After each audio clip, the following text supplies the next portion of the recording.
माशा की जादुई मुहिम।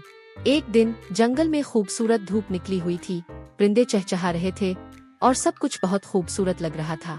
भालू अपनी सब्जियों के बाग की देखभाल कर रहा था जब अचानक माशा दौड़ती हुई आई। भालू भालू, मुझे कुछ बहुत मजे का करना है।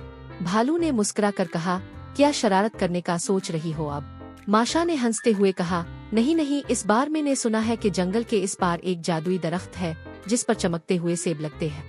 क्या हम वहाँ जा सकते हैं? भालू ने हैरानी से कहा, जादुई दरख्त? ये कहा सुना तुमने? माशा ने जोश से कहा, गुलहरी ने बताया। अगर हम वो चमकते हुए सेब ले आए तो पूरा जंगल हैरान हो जाएगा। भालू ने पहले तो इनकार किया, मगर माशा की जिद के आगे हार मान गया। दोनों ने अपना सफर शुरू किया। रास्ते में उन्हें मुख्तलिफ मुश्किलात का सामना करना पड़ा।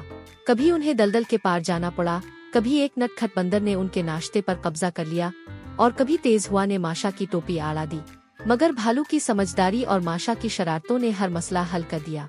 आखिरकार जब वो जादुई दरख्त तक पहुँचे तो उन्होंने देखा कि वो वाकई हैरत अंगेज था। इस पर चमकते हुए सुनहरी सेब लगे थे जो रोशनी बखेर रहे थे। लेकिन जैसे ही माशा ने एक सेब तोड़ा, दरख्त बोलने लगा, अगर तुम्हें मेरे सेब चाहिए तो पहले एक पहेली का जवाब दो। दरख्त ने गंभीर आवाज में कहा। माशा ने पुरजोश होकर कहा, पूछो पूछो, मैं पहेलियां बहुत जल्दी हल कर लेती हूँ। दरख्त ने पूछा, वो क्या है जो जितना ज्यादा बांटो या इतना ही बढ़ता है?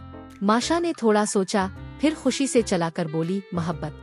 दरख्त ने हल्की हंसी में कहा, बिल्कुल दुरुस्त, और फिर सेब नीचे गिरने लगे। माशा और भालू ने खुशी खुशी सेब इकट्ठे किए और जंगल वापस आ गए।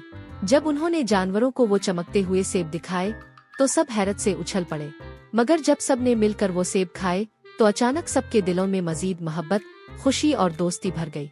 भालू ने हंसते हुए कहा, ये वाकई जादुई सेब थे। माशा ने खुशी से कहा, हाँ, मगर असल जादू मोहब्बत और दोस्ती में है। और यूं जंगल में सब ने खुशी खुशी रहना शुरू कर दिया।